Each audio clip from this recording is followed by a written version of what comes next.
स्कंद षष्ठी का इतना क्रम शिव महापुराण के अंतर्गत आता। आप सभी बड़े धनभागी हैं, बड़े किस्मत वाले हैं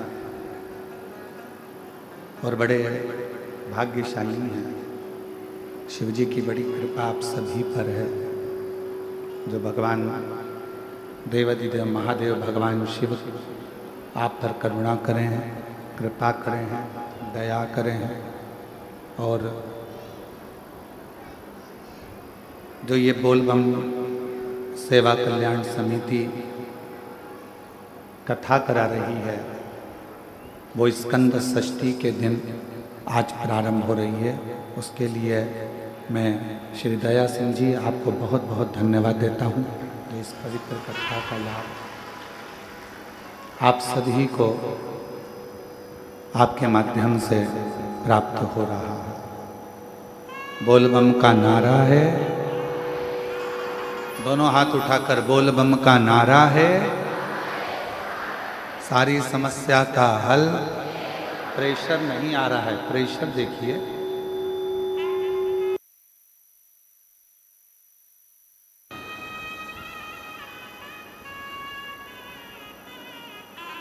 भगवान शिव की करुणा की उदारता, करुणा उनकी उदारता। कहते हैं पूर्व में जितनी भी कथा हुई, पूर्व में जितनी भी कथाओं का क्रम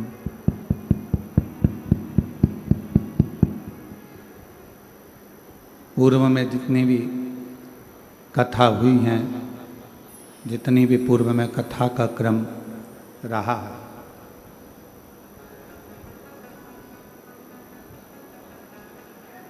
केवल एक शिव महापुराण की जो कथा होती है उसका ये पंडाल नहीं माना गया।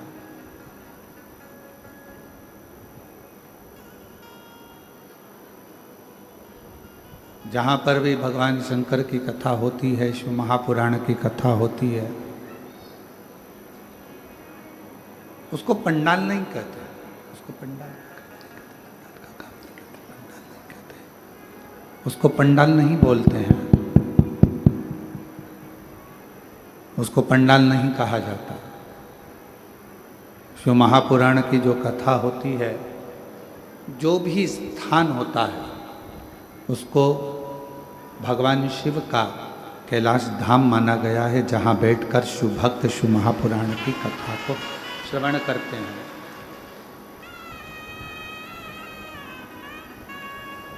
भगवान शंकर की पवित्र कथा को श्रवण करते हैं, शिव भक्त उस कथा को सुनते हैं और अपने हृदय में भगवान शिव की विरल भक्ति को, भगवान शंकर की भक्ति को धारण करते हैं। शिव भक्ति को धारण करने का एक केंद्र बिंदु, भगवान शंकर की भक्ति को धारण करने का एक स्थान, ये पवित्र पावन शिव महापुराण की कथा का स्थल। अब कई शिव भक्त ऐसे होते हैं, कई संसार में जन्म लेने वाले मनुष्य ऐसे होते हैं कि कैलाश धाम तक नहीं जा पाते, नहीं पहुंच पाते। पर मेरे शंकर भगवान ने, भगवान शिव ने अपनी वाणी में स्वयं तुमरुका जी से कहा है,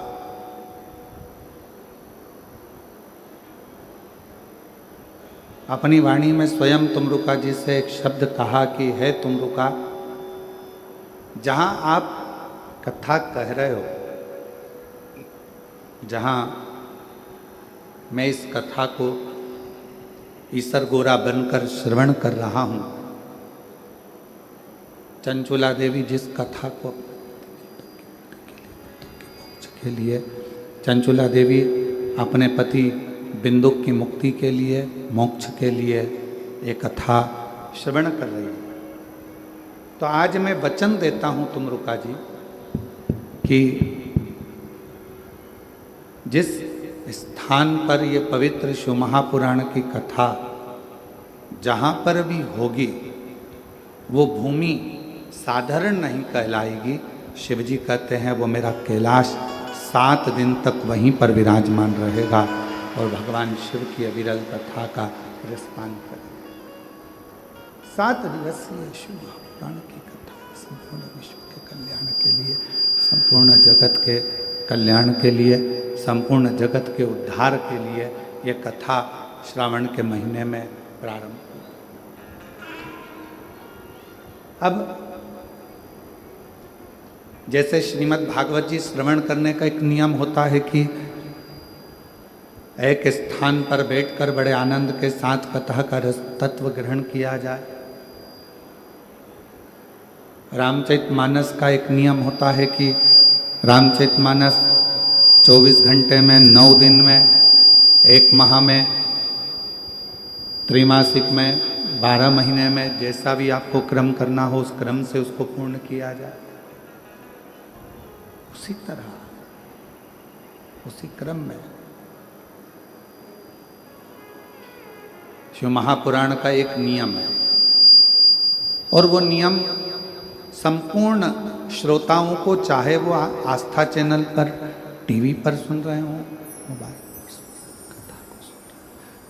मोबाइल पर सुन रहे हो, टीवी पर सुन रहे हो या पंडाल में बैठकर श्रवण कर रहे हो, जहां से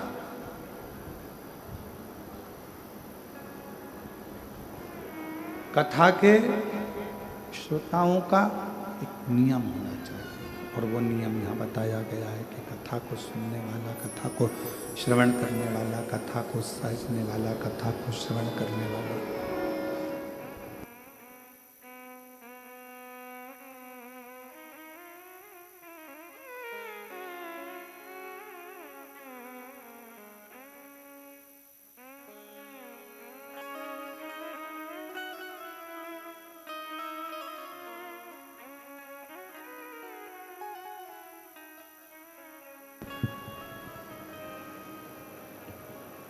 जैसे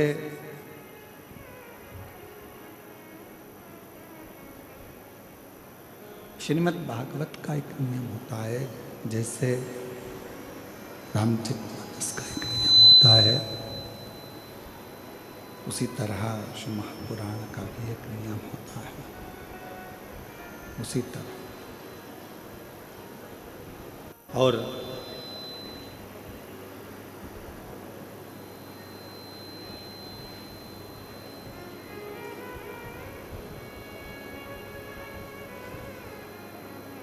हमारे बीच में माननीय विधानसभा जी अध्यक्ष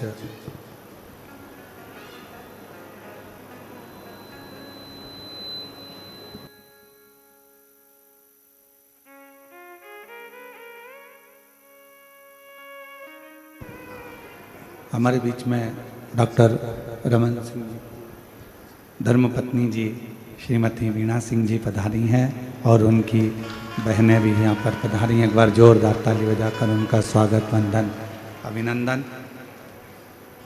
शिव कृपा है, आप भगवान शंकर की परम भक्त भी हैं और जब आपके निवास पर राजनांदगांव पर जाना हुआ था उस समय पर शिव भक्ति के किस्से बाबा की कृपा से बहुत श्रवण करने को मिले। एक बार जोरदार ताली बजाकर उनका स्वागत, वंदन, अभिनंदन। शिव तत्व कह रहा है, भगवान शंकर का चरित्र कह रहा है। और तेरी कृपा बिना ना हिले एक भी अणु, लेते हैं श्वास तेरी कृपा से तनु तनु। बखान क्या करूं मैं राखों के ढेर का, चपटी भभूत में खजाना कुबेर का। हे गंगाधार मुक्ति द्वार ओंकार तू, भोले ओंकार तू। आयो शरण तिहारी शंभु तार तार तू। ये शिव की उदारता है।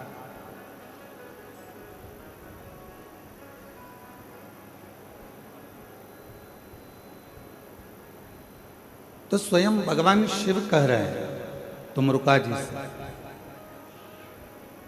कि है तुमरुका मृत्युलोक में, भूमंडल पर, संसार सागर में, मृत्युलोक में, भूमंडल पर, संसार सागर में, कहीं पर भी जहां पर शिव महापुराण की कथा होगी, वो भूमि कोई साधारण नहीं होगी।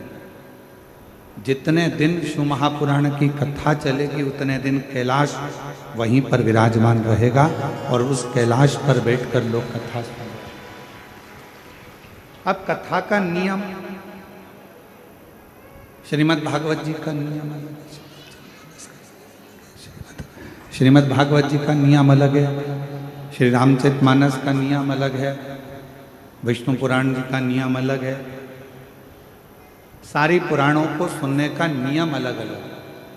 और जितने शिव भक्त शिव महापुराण की कथा में बैठे हैं, जितने शिव भक्त आस्था चैनल पर सुन रहे हैं, फेसबुक यूट्यूब पर श्रवण कर रहे हैं, उनसे निवेदन करेंगे शिव महापुराण की कथा सुनने का भी एक अलग नियम है। शिव महापुराण की कथा सुनने का नियम कौन सा है? तो कहा शिव पुराण का एक सबसे बड़ा नियम है, आप अपने घर से जब शिव महापुराण की कथा को श्रवण करने के लिए जाओ या अपने घर में बैठकर टीवी के सामने या मोबाइल पर भी शिव महापुराण की कथा को श्रवण करो, उस समय पर तुम्हें ये पूर्ण विश्वास होना चाहिए कि कथा मैं नहीं, मेरा महादेव श्रवण कर रहा है और मेरे दुखड़े को हर रहा है। ये विश्वास, ये विश्वास, भरोसा, ये श्रद्धा, ये दृढ़ता आपके और हमारे जीवन में आनंदता दे।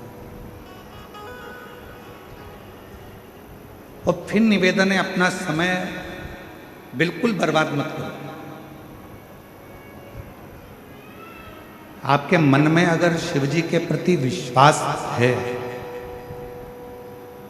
आपके मन में भगवान शंकर जी के प्रति भरोसा है, दृढ़ता है, विश्वास है, तो शिव महापुराण की कथा के पंडाल में जाकर बैठो, कहाँ तुम्हें जगह मिल जाए वहां जाकर बैठो।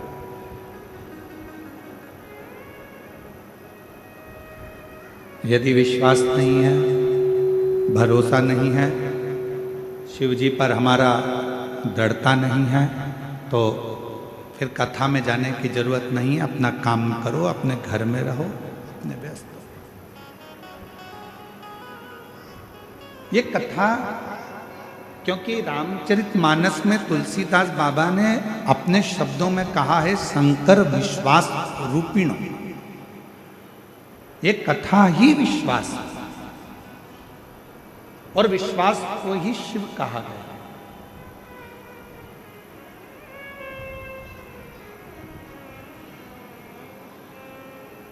मानो तो मैं गंगा मां हूं, ना मानो तो बहता पानी। अगर मानोगे तो मैं गंगा जी हूं, ना मानोगे तो बहता हुआ पानी। यह आपके ऊपर निर्भर करता है कि आप मुझे क्या मान रहे हैं, आप क्या स्वीकार कर रहे हैं, आप मुझ में क्या देख रहे हैं। अगर आपके भीतर विश्वास है कि मैं कथा में जाकर बैठूंगी, कथा श्रवण करूंगी, कथा सुनूंगा और मेरा बाबा मुझ पर करुणा करेगा, मेरा बाबा मुझ पर दया करेगा, मेरा बाबा मुझ पर करुणा करेगा, कृपा करेगा, दया करेगा, तो निश्चित है मेरा शिव आप पर करुणा जरूर करेगा। और 7 दिन की कथा जितने विश्वास के साथ, जितने भरोसे के साथ, जितनी दृढ़ता के साथ आप श्रवण करेंगे, उतना उतना शिव आप पर करुणा करना प्रारंभ कर देगा। दृढ़ता, विश्वास, भरोसा।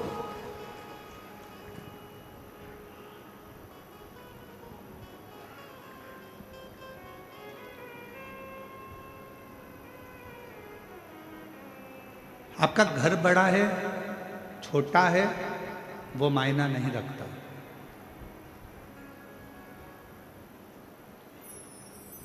आप बहुत बड़े बंगले में रहते हो वो मायना नहीं रखता।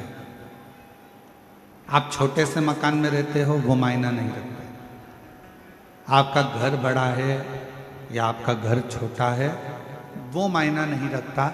शिव महापुराण की कथा कहती है मायना वो रखता है कि आपके घर में रहने वालों का व्यवहार कैसे,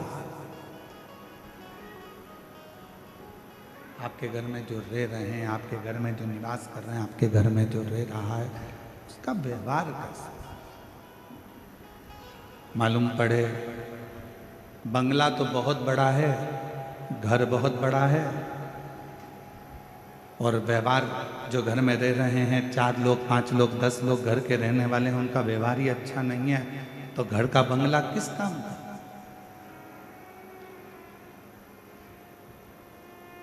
घर बड़ा है या घर छोटा है उस वो कोई मायना नहीं रखता, पर मायना रखता है तुम्हारे घर का व्यवहार।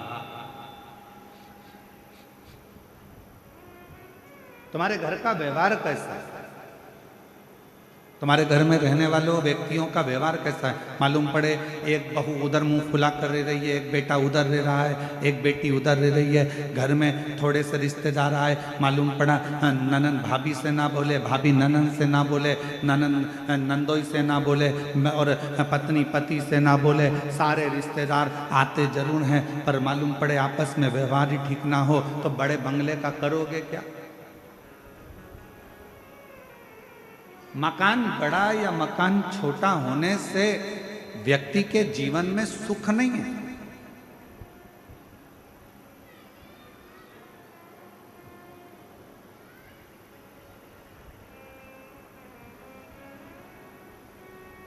धन का बिस्तर मिल जाए पर नींद को तरसे नैन और कांटों पर भी सोकर आए किसी के मन को चैन। कोई कारण होगा। मालूम पड़े डनलप का गद्दा लगा है, एसी लगा है, खूब जोरदार मलमल की रजाई भी है, तकिया भी बिल्कुल एकदम कोमल है और बड़े आराम से कमरा भी बिल्कुल क्लीन साफ एकदम बढ़िया है। और मालूम पड़े धन का बिस्तर मिल जाए पर नींद को तरसे ने। घर बड़ा है, बंगला बड़ा है, गाड़ी बड़ी है, कमरा बड़ा है, पलंग बड़ा है, गादी बड़ी है, तकिया बड़ा है, सारे सुख अपने आप उस कमरे के अंदर। ऐसा कोई सुख नहीं है जो तुम्हारे सोने के कमरे में नहीं है। और फिर भी तुमको रात को सोते समय एक ना एक गोली खाकर सोना पड़ रहा है। कभी घुटना दुख रहा, कभी कमर दुख रही, कभी कंधा दुख रहा, कभी सिर दुख रहा, कभी कोनी दुख रही, कभी पंजा दुख रहा। 24 घंटे में रात्रि के समय पर यदि चैन की नींद नहीं आ रही है तो समझ लेना कि धन तो बढ़ गया पर मन की शांति नहीं बढ़ पाई है। वो मन की शांति को बढ़ाने का एक स्थान ढूंढ, मन की शांति को बढ़ाने का एक केंद्र बिंदु ढूंढ। क्या देती है शिव महापुराण की कथा।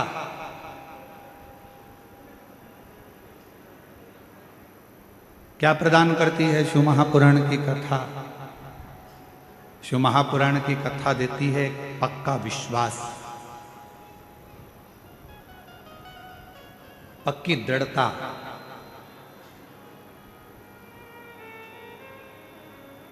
घर अच्छा हो और माहौल अच्छा नहीं हो ना तो उस घर में रहने का मन नहीं करता। और माहौल अगर अच्छा है और घर अच्छा भी नहीं है तो किराए के मकान में भी महल नजर आता है। अगर माहौल अच्छा,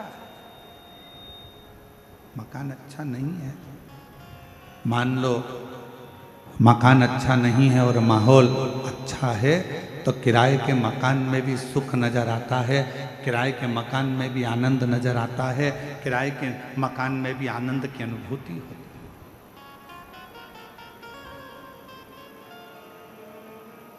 किराए का अब कितनी बड़ी कृपा है जरा देखिएगा भगवान शिव की कथा में। बैकुंठ में भगवान नारायण और लक्ष्मी जी विराजमान, और बैकुंठ में भगवान विष्णु और लक्ष्मी जी विराजमान है, और दोनों का झगड़ा होता है। और भगवान नारायण और लक्ष्मी का झगड़ा होता है, और लक्ष्मी जी भगवान नारायण को श्राप दे देती है, हे नारायण, तुम मुझे देखकर घोड़े जैसे हंसे हो, मैं तुम्हें श्राप देती हूं कि तुम्हारा सिर कटे और तुम्हें घोड़े का सिर लगे।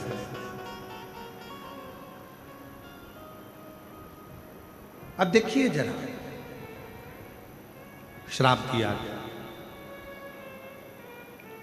अब ब्रह्मा जी और ब्रह्माणी जी ब्रह्मलोक में निवास करते हैं, और दोनों जनी वहां रहकर बड़ा आनंद का जीवन जी रहे होते हैं। और इतने में यज्ञ होता है, अनुष्ठान होता है, और उस अनुष्ठान में माता ब्रह्मणी के आने में देरी हो जाती है।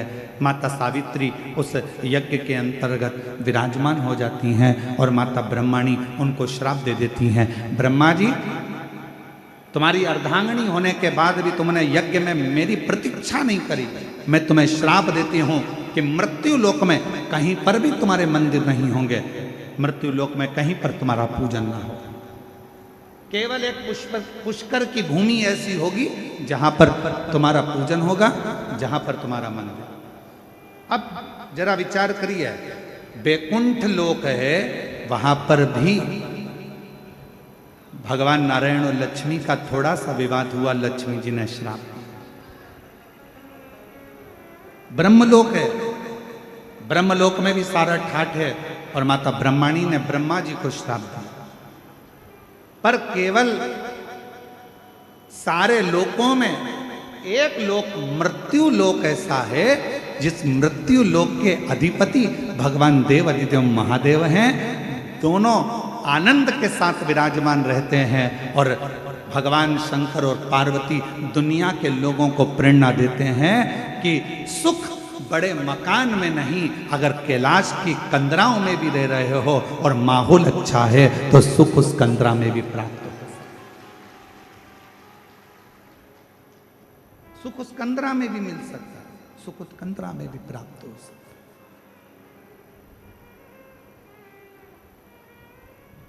बस अच्छा घर अच्छा है और माहौल अच्छा नहीं है तो घर किसी काम का नहीं है, और अगर माहौल अच्छा है तो फिर आप गुफा में भी रह रहे हो, कंदरा में भी रह रहे हो, तो समझ लो कि सुख है, सुख।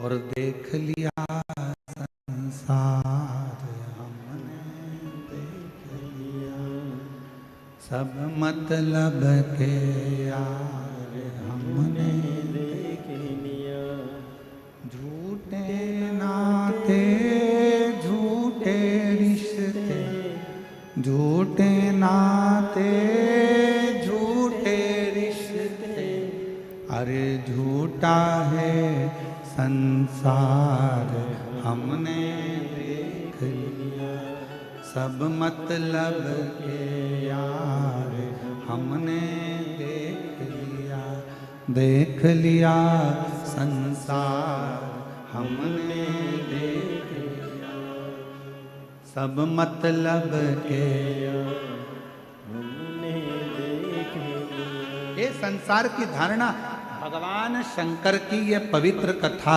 शिव महापुराण की ये पवित्र कथा, श्रावण महीने में जितने भी भक्त इस शिव महापुराण की कथा को श्रवण कर रहे हैं, जयंती स्टेडियम भिलाई छत्तीसगढ़ की इस पवित्र धरा से बोलबम सेवा समिति के नेतृत्व में ये जो कथा चल रही है, इस कथा को आप श्रवण करें और ये विचार करें कि अपने घर का माहौल हमें कैसा रखें।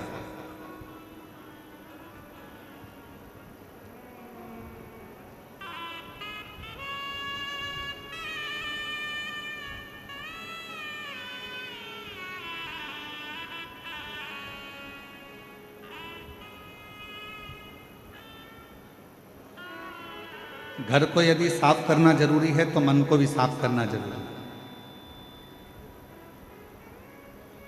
थोड़ा परिश्रम जिंदगी में बहुत जरूरी है। आप में से कितने लोग हैं जो चाय पीते हैं? हाथ उठाओ जरा। हम चाय का ऑर्डर नहीं दे रहे हैं तुम लोगों के लिए, हम तो पूछ रहे हैं। फिर से उठाओ जरा, कितने लोग हैं जो चाय पीते हैं? चलो बहुत बढ़िया, रख लो। चाय पीने से कभी जीवान जली कि नहीं जली तुम्हारी? जम के तो बोलो, आवाज नहीं आई। जली है ना? अब तुम्हारी जीवान अगर चाय पीने से जली तो तुम में से कितने लोग हैं जिनकी जीवान चाय पीने से जली और उनने चाय पीना छोड़ दिया? जम के तो बोलो, छोड़ा किसी ने? नहीं। हमारे दया सिंह जी के घर की भाभी और बहुएं हाथ हिला रही, नहीं गुरुजी हम नहीं छोड़ा।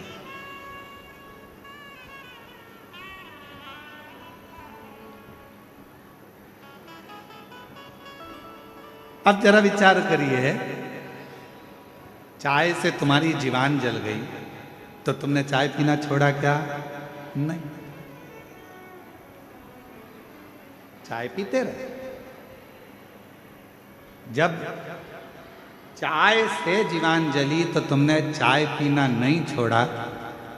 मान लो एक कंपटीशन एग्जाम दिया, एक परीक्षा दी, या एक परीक्षा देने में आप सफल नहीं हो पाए, असफल हो गए, या आप उस रिजल्ट में निकल नहीं पाए, तो कई लोग कह देते हैं कि अब आज से मैं एक भी एग्जाम नहीं दूंगा।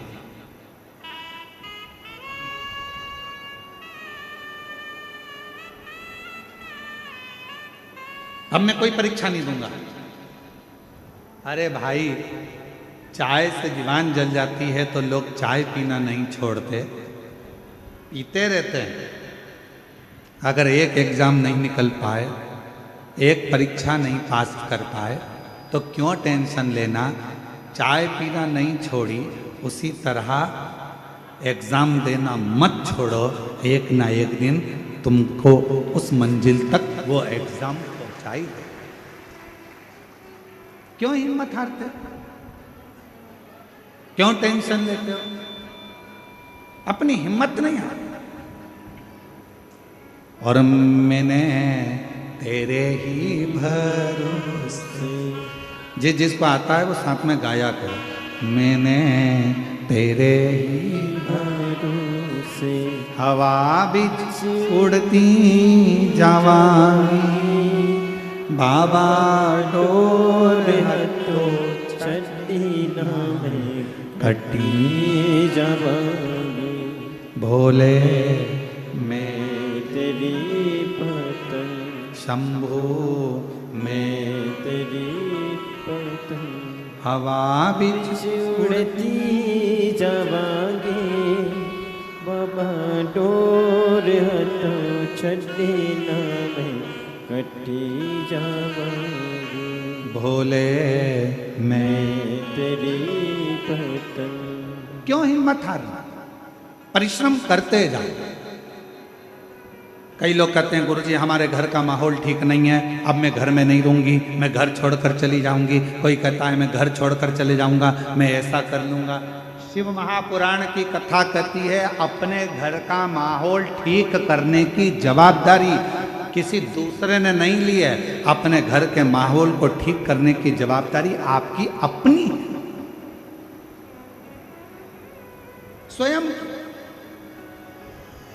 और मेरे शंकर भगवान ने, मेरे ओघड़दानी ने, मेरे शिवजी ने, मेरे शंभू ने पूरी शिव महापुराण की कथा में मार्गदर्शन करते हुए कहा, हिम्मत नहीं हारना, विश्वास पक्का रखना, श्रद्धा पूरी रखना और अपने कर्म को करते जाओ। यदि मार्कंडे बाबा मंत्र का जाप नहीं करते, मार्कंडे बाबा यदि भगवान का भजन ना करते, मार्कंडे बाबा को मालूम पड़ गया था कि मेरी उम्र कम है, मार्कंडे जी को मालूम पड़ गया था कि मेरे प्राण छूट जाएंगे, मार्कंडे जी को मालूम पड़ गया था कि मैं मर जाऊंगा, पर मार्कंडे जी ने अपने पिताजी से जो सुना, मार्कंडू जी से, बस भगवान शिव की भक्ति में लग गए। और भगवान शंकर की ऐसी भक्ति मार्कंडे बाबा ने करी, शिव की ऐसी आराधना मार्कंडे बाबा ने करी कि आखिरी में मार्कंडू जी मार्कंडे बाबा के पिताजी नहीं आए, स्वयं शिव की भक्ति से वो देवाधिदेव महादेव प्रकट होकर उनकी आयु बढ़ाकर चले।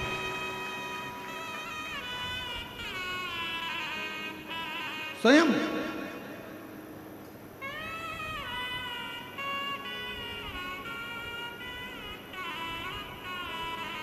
एक विश्वास की दृढ़ता हो।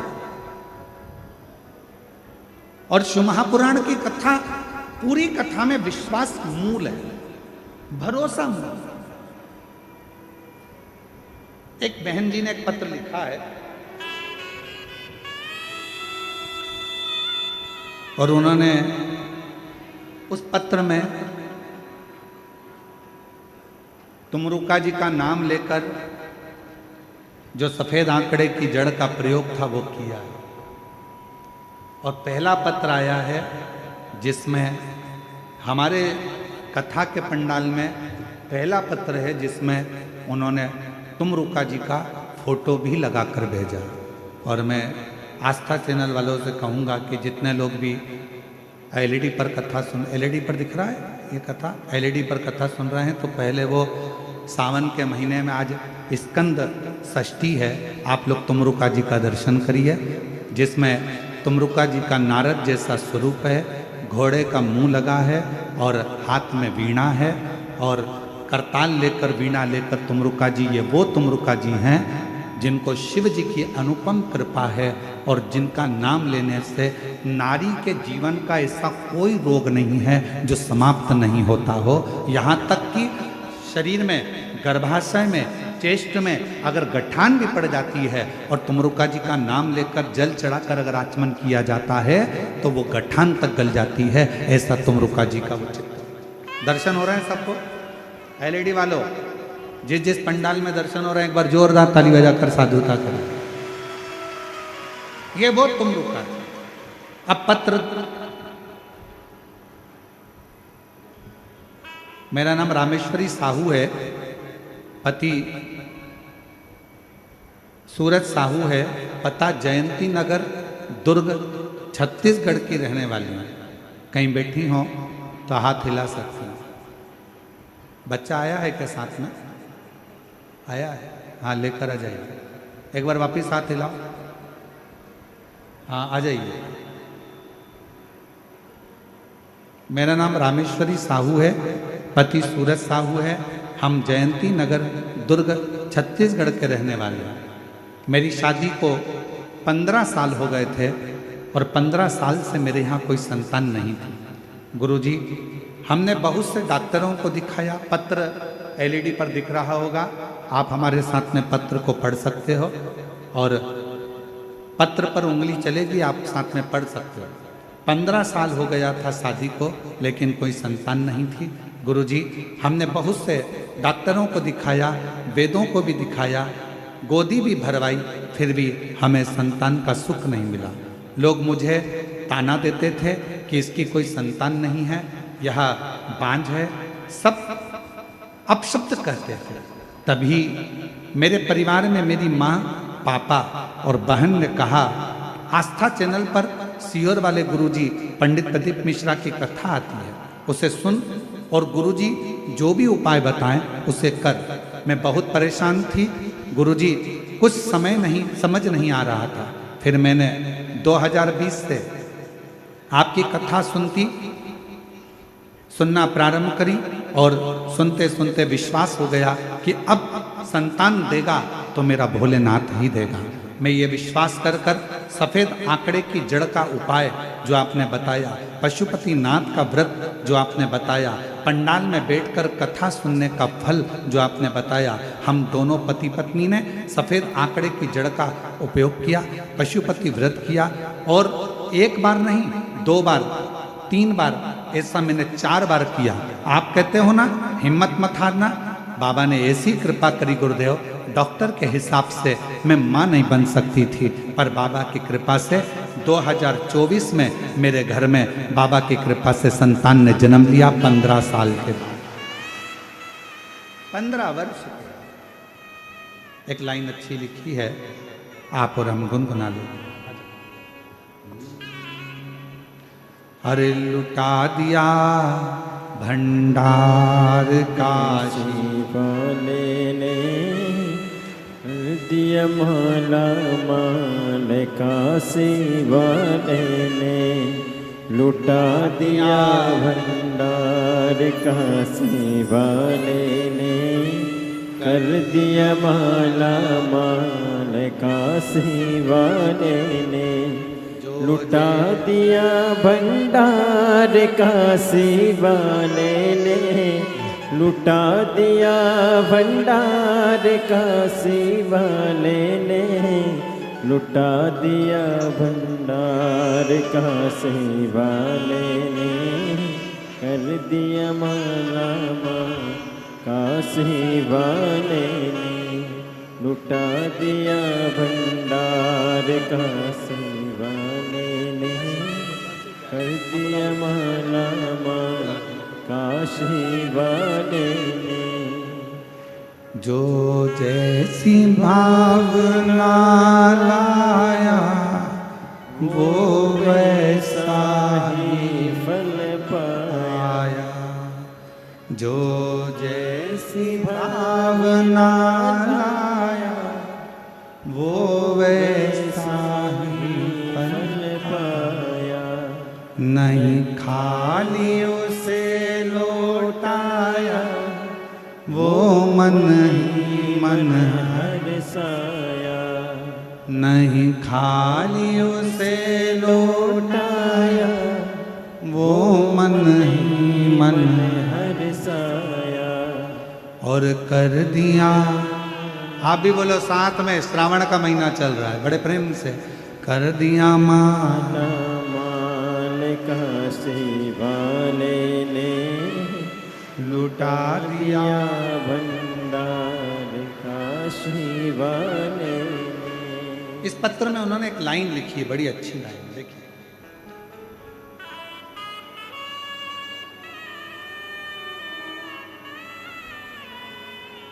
यदि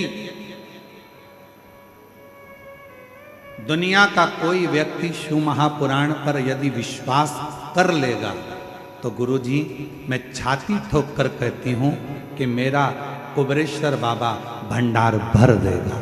ये विश्वास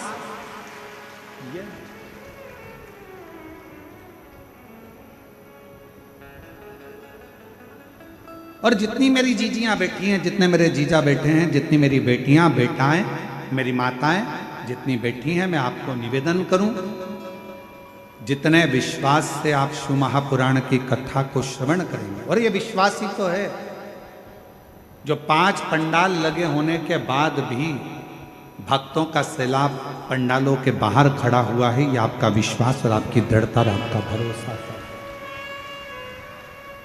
ये विश्वास नहीं तो क्या, यही विश्वास, यही विश्वास।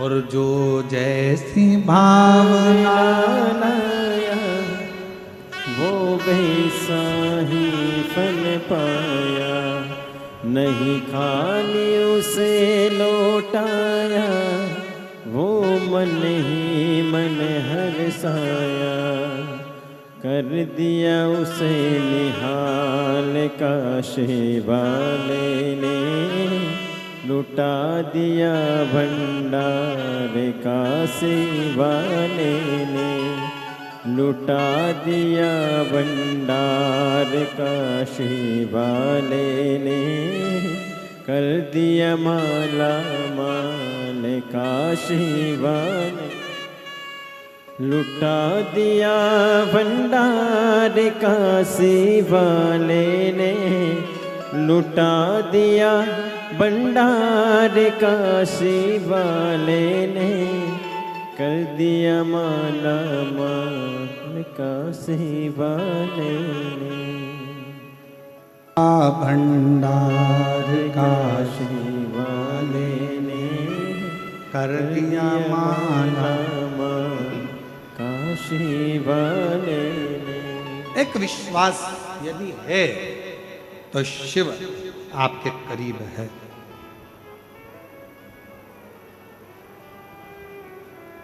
क्या कहती है देवराज ब्राह्मण की कथा देवराज तो कभी शंकर जी के मंदिर ही नहीं गया था। देवराज तो कभी भगवान शंकर को जानता तक नहीं था। जिस देवराज ब्राह्मण ने कभी मंदिर नहीं गया, जल नहीं चढ़ाया, पूजन नहीं करी, अर्चना नहीं करी, आराधना नहीं करी, साधना नहीं करी, मंत्र नहीं जपा, अनुष्ठान नहीं किया, पूजन नहीं की, अर्चना नहीं की, और वो शिव जी के धाम चले गया।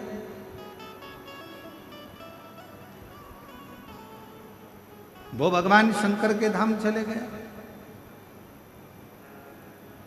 ए मेरी छत्तीसगढ़ की जीजियों और मेरे छत्तीसगढ़ के जीजाओं, बेटियों, बेटाओं, मेरी माताओं, आपसे निवेदन करूं, एक बार एकांत में बैठना और एकांत में बैठकर कभी इस बात पर विचार करना कि देवराज ने आखिर पुण्य कौन सा करा था।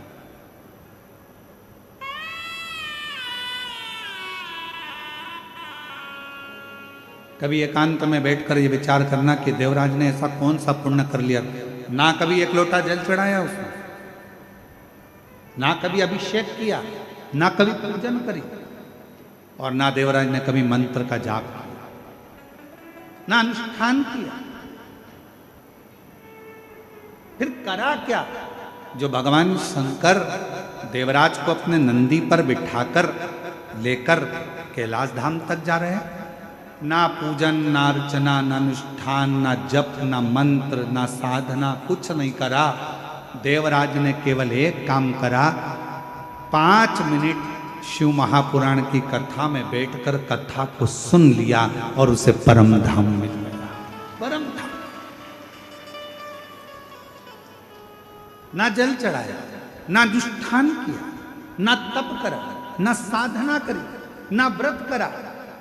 एक काम करा उसने, दिल से, चोरी का धन था, शरीर तप रहा था, बुखार आ रहा था, और एक मंदिर में जाकर बैठ गया और कानों में शिव महापुराण की कथा चल। एक पत्र आया है, देखिए।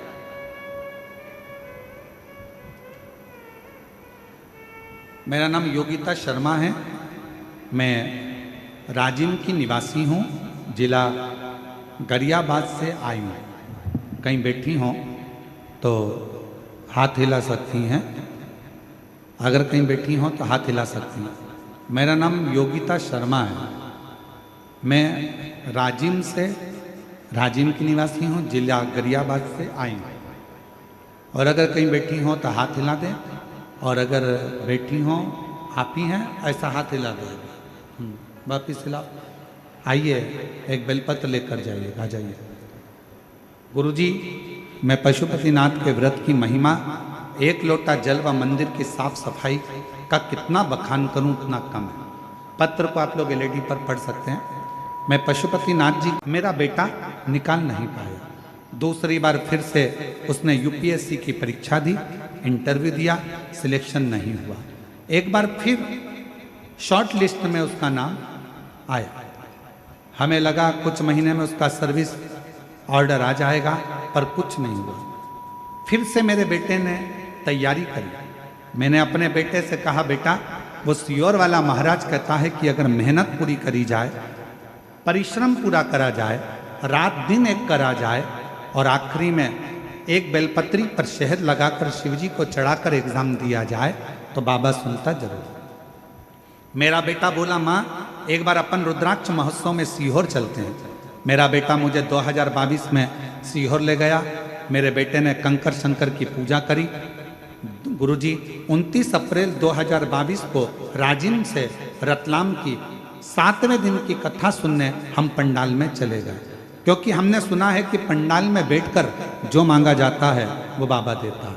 गुरुदेव, हम पंडाल में रतलाम मध्य प्रदेश पहुंच गए, वहाँ कथा सुनी और बाबा की ऐसी कृपा हुई। गुरुदेव, पंडाल की कथा 7 दिन की पूरी कर कर निकले और बाबा की कृपा से उसका यूपीएससी का एक रिजल्ट आना रह गया था, जो रुक गया था, उसका रिजल्ट आ गया।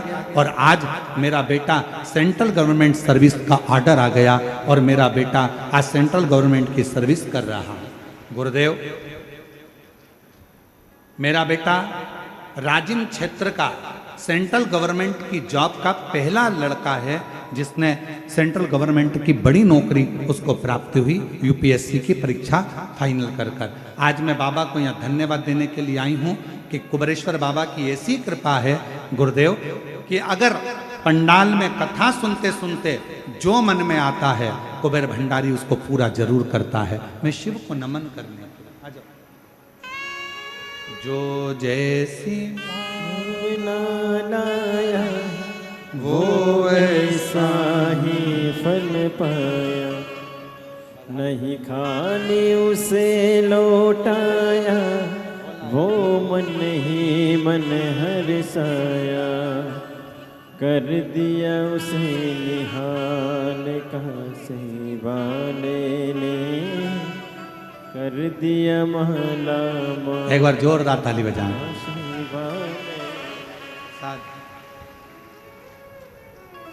और तेरी कृपा का अब किस पर हो जाए, जरा से हम पर कर दो, जरा से हम पर कर दो। उसकी कृपा इसलिए, उसकी करुणा इसलिए।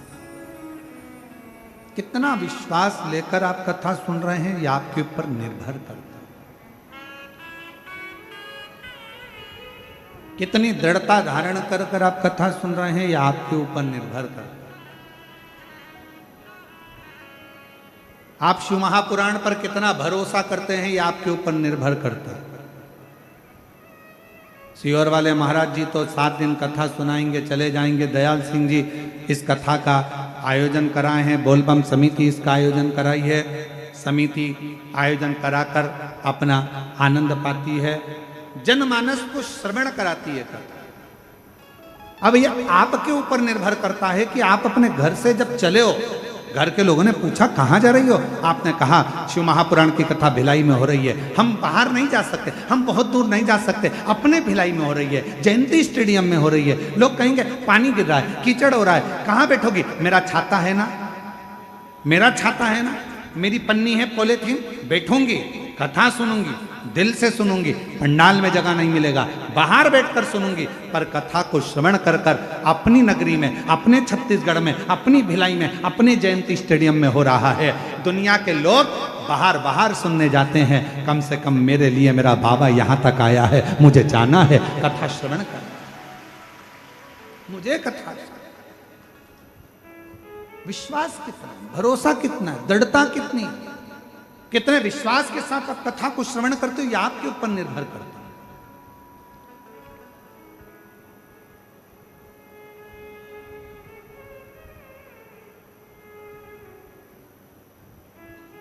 अरे बारिश हो रही है, कहां जा रही है? बारिश का काम है बरसना और हमारा काम है कथा को श्रवण करना।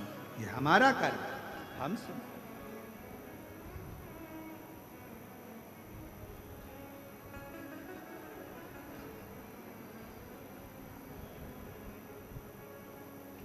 दो शब्द हैं जिन पर थोड़ा ध्यान दीजिएगा। एक है अफवाह और दूसरा है वाह। बोलो जरा कौन कौन से शब्द हैं? आवाज नहीं।